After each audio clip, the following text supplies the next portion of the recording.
Hey guys, welcome to the Investor Agents Podcast.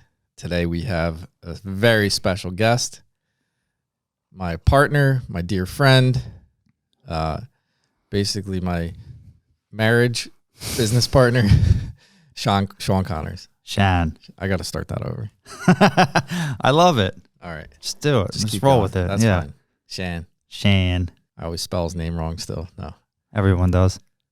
All right. Well, welcome to the show, Shawn. Thanks for having me. What do you want to chat about today? Because this show's all about real estate. I think it's about real estate investing, right? Transforming the human mindset. Yeah. From scarcity and lack, which I know you and myself have slipped into many times. Yeah. And we especially now. dig ourselves out of it. Yeah, especially now. It's hard to abundance and wealth. Yeah. So I feel like in this current market, it's hard to not feel the scarcity. yeah. For me, it is. Yeah. So I think it's good to be honest and real. I feel it too. You know, we've seen this year has been challenging to say the least in terms of real estate agent sales. yes. And all the more reason to talk about investing. Right. Let's give a little backstory, just because it's been so long since we've had I know. It's been a while. conversation with me and you. Let's tell everyone how we met, how we came together, and how you got into real estate. So we met on Craigslist. Not weird at all, right? I'm not proud of it. It was the best Craigslist ad I ever answered. Yeah. But essentially the ad, you were looking for an admin, right? Tori. Yeah. And I just responded on a whim. And I happened to be in Westchester with another real estate investor when you responded. And I told him, I was like, hey, do you know this Steve guy? He's like, yeah, let's go see him right now. And we drove over to the office. Yeah. Yeah, it was really weird. And you were there. I remember that. And we sat and we just had a conversation and then followed up from there. Yeah, and then the seed was planted from there. And it was really just at the time we were looking for someone to help with acquisitions. Right. And Shawn was starting to wholesale some properties. And it was a good time to come together with Absolutely finding off-market deals, structuring those deals. And you were mainly on the acquisition side initially, right? Yeah, and that's what I learned. And it was fun and it was exciting. And I learned a lot about sales and really getting to that root cause of working with motivated sellers, which was awesome. And it's so interesting because that's what we're coming back to. Like that was 2016. And now it's taken us 7 years to come full circle. Like this is what we should imagine what it would be like if we were doing that for the past 7 years. That's all we focused on. Yeah, I mean it's interesting how timing works, and right. Not that I don't regret the path that we went down, but I agree we would be further if we had stuck to just one core focus, which was investing. Yeah.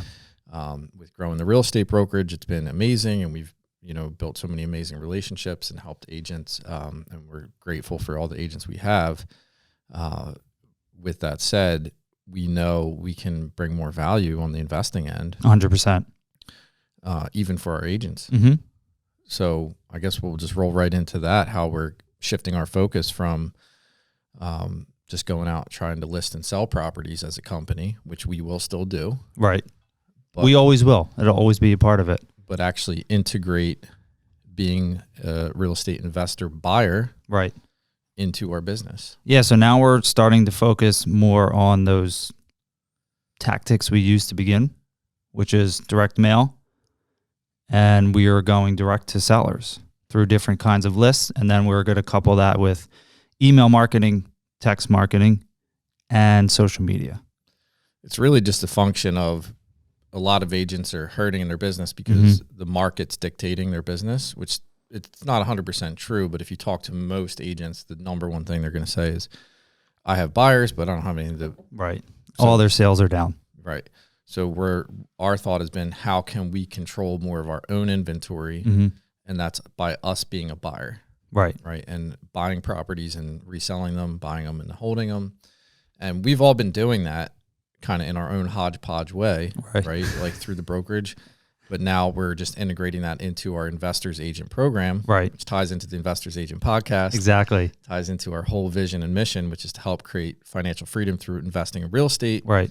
And now it's just an outlet where our company, our real estate brokerage, is actually taking that position. Yeah. So a lot of the agents that join us, that join our brokerage, they always have an interest in investing if they're not already. And then a lot of the times I see and hear people say that it's hard to find deals. They don't know where to start. And it really starts with finding the deal, because the money's there, as you always say. As long as you have a deal, the money will follow. So we are trying to tackle that piece where we're going to find the deals, and then we're going to get them on the contract, and we're going to help our agents invest, which is, again, what we've been saying for years. But now we're going to take it to that next level. Yeah, it's almost like it happened out of necessity that, right. There's just such a big demand within our own office for the agents. About half of we have over 100 agents, and over half of them are real estate investors, and they're all looking to buy as well. So it's crazy that we're not taking this stance of marketing directly as a buyer and putting that together for the entire company. But we are now. We are. And our first piece of marketing, I don't know when people are going to hear this, but it's going out. It's today's Monday, the 14th. It'll go out Friday. So if you need a cash buyer, we are a cash buyer. We are here. We're ready. And we're making offers. Obviously it still makes sense to list a ton of these properties, but sometimes people really just want to be out and they want to sell and they don't want to deal with listing it. Yeah.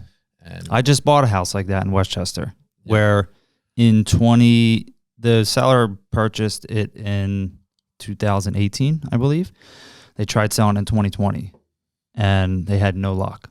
And they had multiple realtors. Different realtors to list it, and they didn't want to list it. Yeah. They just wanted a cash offer and to be done. And then 2023 comes around and we were able to make them an offer that made sense. But they didn't want to put it on the market because there was tenants in it. And then once you get inside, you see why they didn't want to put it on the market. Like, it was filthy, right? And it was lived in very much by these tenants. And it was a situation where it took a specific buyer to make the cash offer and then for them to just be done with it. And there's a lot of people in that situation, even now.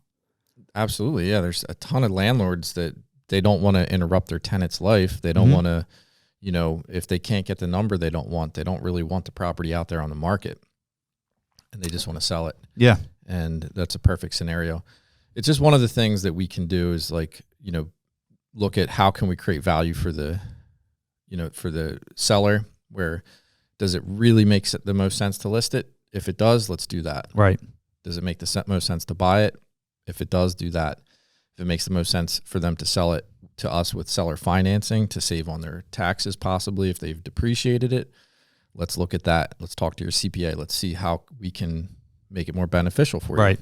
We have a lot of different options. Right. If someone has a great low payment and a low interest rate, but they kind of pay too much and maybe they don't have a lot of equity, maybe we could take over their payment. So it's just taking a multifaceted approach. One size doesn't fit all. Right. And handcrafting a transaction so it's best for the seller. That's really the direction that we're taking. And then also training and teaching our agents how to have these extra tools in their tool belt. Right. So that they're not just, I don't want to say it, but a transaction monkey where they're looking to just let me list your house, put a sign in the yard, throw it on MLS. That's a good way to put it. Transaction monkey. That's the value I bring. Well, that's how agents are trained, right? The vast majority of agents at all these different brokerages are just trained to do it one way. And we've really taken that approach to a different level. And now we're getting to the point where we can start training our agents how we were doing it years ago. Yeah, and some of the old principles, they still apply, like the direct mail. It's still, I think, tried and true, the best way to get off-market leads. Obviously, online, social media, that's changed a lot over the years, and that helps. But direct-to-seller marketing. Yeah, and we're going to be in front of them as many ways as possible. They're not going to be able to get away from us. Hey, there's people out there that need help, and if they don't know how we can help them, then we're almost doing them a disservice by not putting it out there. There's so many different options for home sellers today, and they're just not aware. So, Shawn, with your background, I know, one of the things that you and I differed on, I was always just invest. And I'm not saying you've come full circle.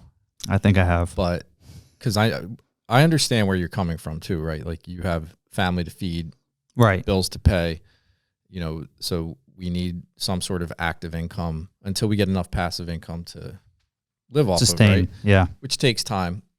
And, I know you've always pushed sales as well. So now you kind of, I think with your push for that and then my push for the investing, it's kind of come to this perfect blend. Right.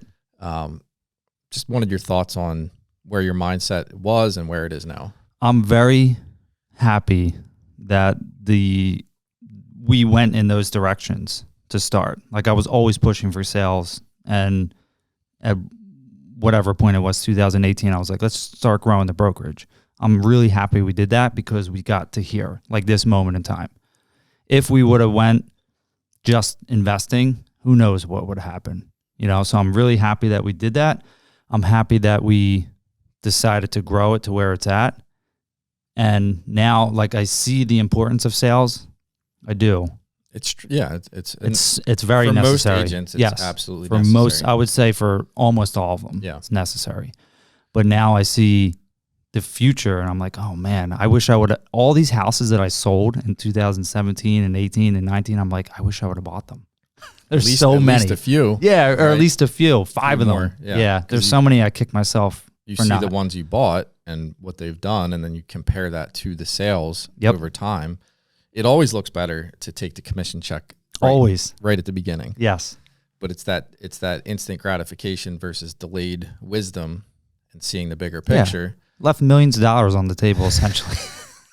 Millions. Like, that's not even an exaggeration. I know. I think we all have. Yeah. So now I don't want to keep looking back and saying, oh, I left all that money on the table. Because now I look at everything through the lens of how can I buy it, or how can we buy it?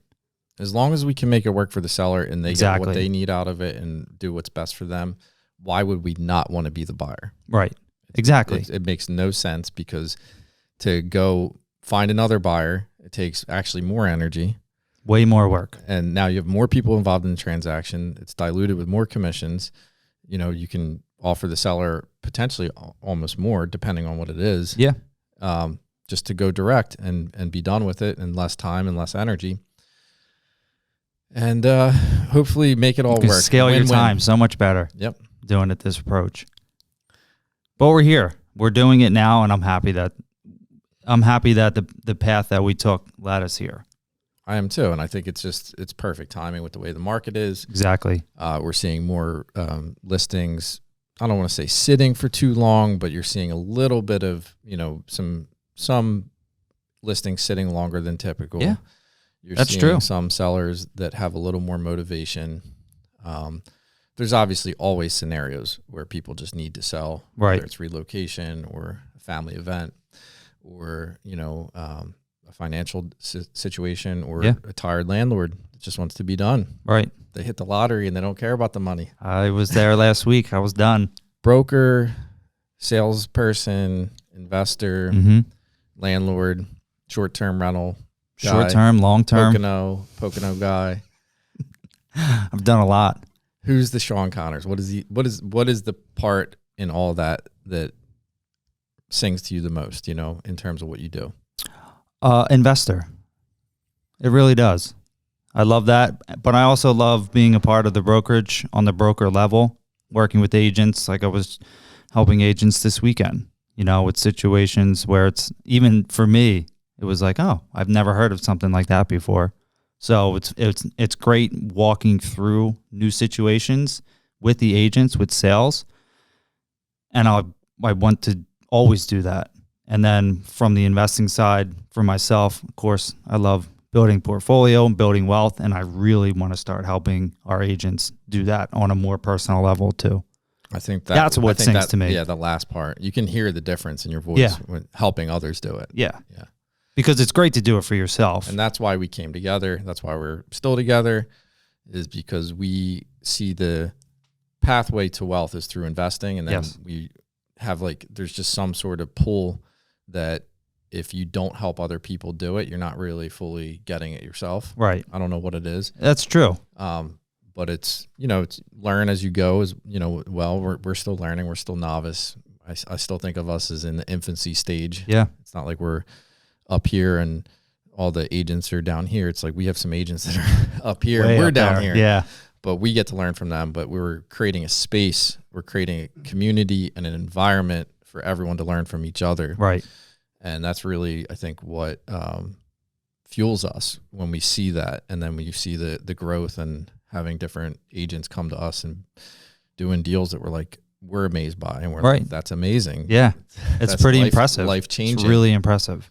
So, yeah. So anything else that you think would be beneficial? I would say, why don't you look back and look at some of the challenges you've had with staying in the game? Because this is something that everyone struggles with. Not everyone talks about, to really keep your head in the game. Yeah. You know, because like right now could be one of those times where this business doesn't look so great. Maybe you're looking at Uber. Maybe you're looking at starting a power washing business. Maybe you are. I just bought a power washer. You know, who knows what you're looking at doing. Yeah. But when times like this happen, can you share a little bit about what was able to help plug you back in? Mm-hmm. And then were you glad that you stayed in it? Yeah. Well, it just happened last week, like the past 2 weeks. Perfect. I was in a point, one of my lowest as being a landlord, being an investor. And I just kept thinking like, what am I doing? What the fuck am I doing? You know? And for me, it's it's like when I wake up. What made you, first of all, share what made you think this? Okay. So we had in this building that we're in right now, it was water issues. We had to replace the water heater, replace the sink. We had a $100,000 roof put on in the past couple months, right? And there was all kinds of leaks that happened for the past few months from this building. And then up to Poconos, we have a roof leak from Skylight, a roof leak in our Three Seasons room. We have to replace the well tank because it's leaking as well. And then in our Downingtown house, the sink was all backed up, so we had to re-plumb it and then align it correctly. But it all happened back to back to back to back. So you just see money, and it's like money. Yes, yeah. Exactly. And it's like, what is the point of all this? Right. Because you felt like you made all this progress moving forward. Exactly. Right. You build up your reserves, and you're like, okay, I'm good. And then it's like just like that. Yeah. And then what helps keep your head in the game when these types of things happen? Just knowing that at one point in the future, it will not be like this, because we'll have enough equity built up. We'll have enough cash reserves built up. And I know that this is for me, it's the only path to building wealth. Yeah. It's through real estate investing. And that helps me stay focused. I'm not looking at anything else. I'm not looking at anything else. I don't at all. The stock market. I'm not following Bitcoin. I don't care about anything. Here, but just more for fun. Yeah. I don't care about anything else except investing in real estate. And then when I wake up and I see my girls every morning, I'm like, they help me to stay focused. You know, like that's the most important thing. And you have a pretty good lifestyle now. I mean, you have a lot more flexibility than what a typical 9 to 5 would award you. A lot. And yes, you still have to continue to make moves and, progress in the business. Right. As I do. But at the same time, get a lot of time off. We have both own vacation rentals. Yes. You like to travel a lot. Mm-hmm. Just got stuck in the island somewhere. Yeah, it was great. Well, I think one thing too is, with social media, we all have a perceived notion of everyone's doing good, we're doing good. And I think it's important, right at the beginning we shared, this is a tough year. Right. It's it has been for us. And that's mainly just because there's less transactions taking place. Exactly. We have agent growth, our company's grown. Our expenses have gone up because we've reinvested in the business, bought a bigger building, invested in our staff, in our payroll, in our systems. But I think that that's one of those things that shows that even when things aren't looking good, when people are investing in, right, versus running, it kind of shows you what you're committed to. Right. And I think that that's a big thing that I see with you is it doesn't really, even though maybe your head's not in the game, your actions and your consistent, obviously everyone deviates at times, but your consistency in just always trying and moving forward, that's something I want to acknowledge in you. And I think it's been helpful for the brokerage because it is always a roller coaster. But I think if you can share just a little bit about some of the habits and things that have helped you just stay on track, because that's very helpful for people. Most of the people listening, they know what they should be doing. They're just not doing it. Right. And it's usually because they don't feel like it. Yeah. I know. I don't know if a lot of times I don't feel like it every day. So how do you build that up? Well, for me, it's very simple. And it starts with waking up early and then working out. That's like my base today. And it's changed over years. Like there was points where I was all right. So I wake up, I meditate, and then I go to the gym. That's like my three things I do.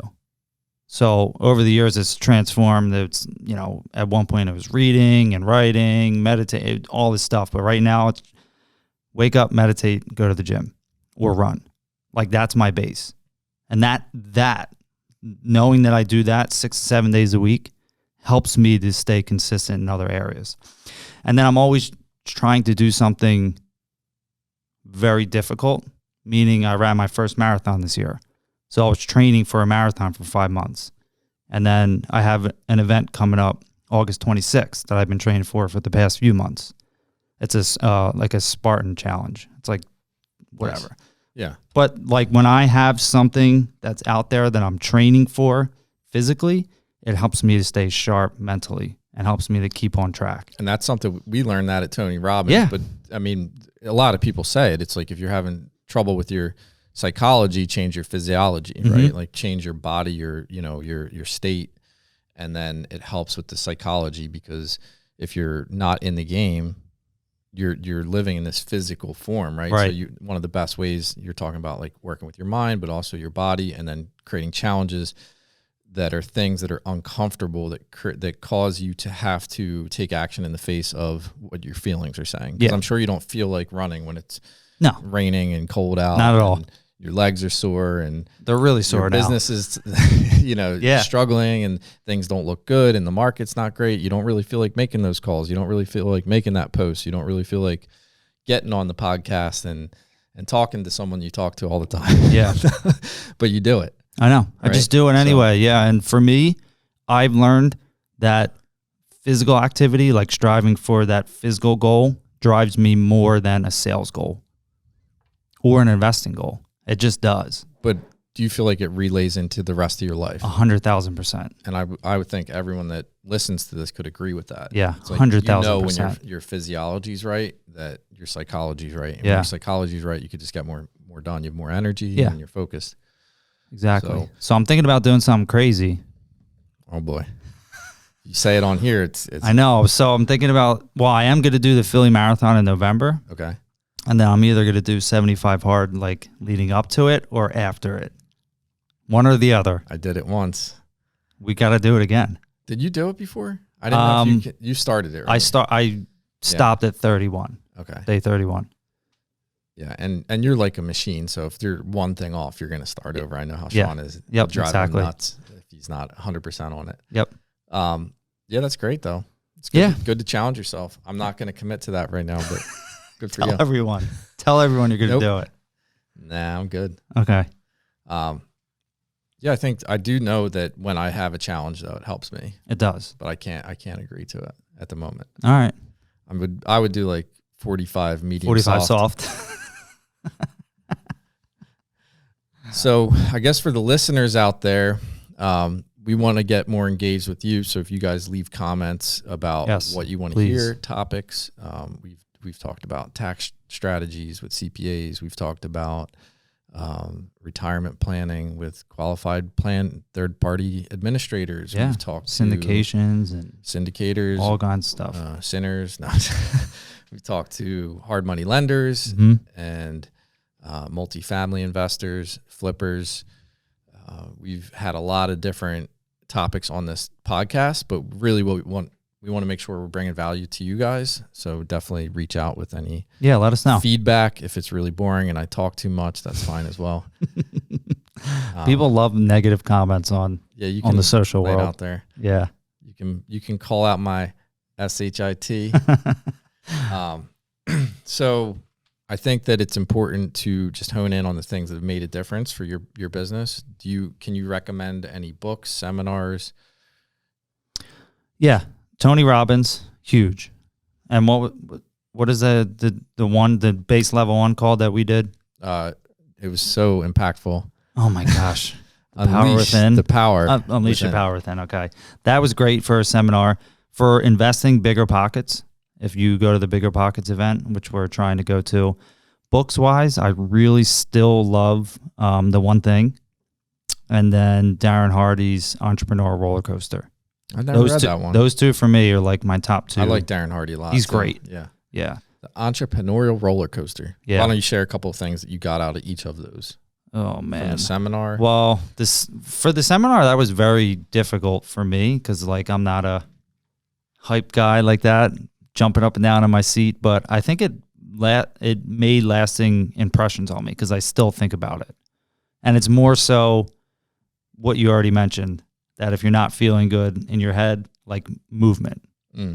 Change your state. That's the biggest one for me. Yeah. If that's all I ever got out of it, that's a life-changing thing. And then the one thing, obviously, focus on the one thing that's going to improve your life now, instead of trying to do $1 million things, which obviously is really difficult. And then the Entrepreneurial Roller Coaster with Darren Hardy, it's just really good to understand that we're not alone. Every entrepreneur goes through the same thing. And that was a really eye-opening experience for me to hear him detailing his life and how he goes through it. And I'm like, man, I go through the same thing on a consistent basis. So we're all the same, right? I think we're all the same. We all want the same things pretty much for our life: security, wealth, family, love, right? And listening to him go through that, and he's, uber successful, and understanding like everyone really goes through the same thing. What I like about the entrepreneurial spirit, and I haven't read this book, but I think there's some sort of like commitment to freedom, like freeing the human soul and the essence of what's possible for your lifetime, because the status quo is to kind of fit into the mold, right, and already follow something else. And then being an entrepreneur, it really is a leadership, and it's creating a pathway. It's like creating your own pathway. It's like your distinct imprint. It's your fingerprint of your life, in terms of what business could be, and also just finances, because we all know that finances constrain a lot of aspects of life. That to me is why I'm always drawn towards entrepreneurship, and entrepreneurs resonate the most with me, because I have a hard time thinking like when people just want to settle in and that's the status quo. It's like that life has already been lived. Right. That life has been lived many, many times, and was it fully fulfilled? Right. So I think that even if it's harder, even if you make less as an entrepreneur, it's that commitment to freedom. It's that commitment to being true to yourself and going after that passion that I think is like so big. Yeah. Where, you can get behind someone when you know that they're living their authentic self, even if it's like extremely challenging. Right. Even if you see the rough waters ahead, you're like, I want to go that path too, because it's so inspiring. So I that's what I was about to say. It's very inspiring. Yeah. That's the best way to sum it up for me. It's very inspiring to go through it myself and to watch other people go through it as well. So it's not like, I feel like we've very much integrated a lot of our lifestyle into our business, and our business into our lifestyle. Is it good to shut the phone down when you're at home with the kids? Absolutely. Is it good to, focus on work when you're at work? 100%. But when you're an entrepreneur, you're really living that entrepreneur life. That's who you become in my eyes. Yeah, I couldn't agree more. And I love the freedom aspect of it too. Yeah. Even though we don't always have it. Sometimes it's the illusion of freedom. Yeah, sometimes it is. You create your own, headaches and responsibilities within owning a business. It's probably very true. Easier. There's probably more freedom in just a job, but it's more that commitment to that. What's at the end of the road. Right. All right. Well, without getting all deep and philosophical, but I think it's important for us to share who we are, what we're about, and where we're heading, who we like to work with, entrepreneurs, investors, cool people who want to build wealth, people that want to build wealth. And that want to make a difference and help others do it. Yeah. That has to be a part of it. If it's like you want to just create it for yourself, then we're probably not the right fit. Yeah. But I think it starts there. It can. I think it starts with wanting to do it for yourself, and then eventually you see how powerful it can be, and then it transforms you. That's true. At least that's what it did for me. And that's kind of that difference of that scarcity where it's like, I got to do it for me. And then the abundance shift is, we've created this, let's do it for other people. Right. Exactly. Yep. Well, that's the mission, vision, not very concisely said, but that's what we're up to over here. Shawn, thanks for being on. Thank you. Thanks for all that you do with the brokerage, with the support of the agents, and just walking the walk. Trying to. You're doing every it. day. You're doing it. Step by step. That's how it all works. Yeah. One foot in front of the other. All right. Well, if we can be any help, reach out, and hope you guys found some value in this. Have a great day.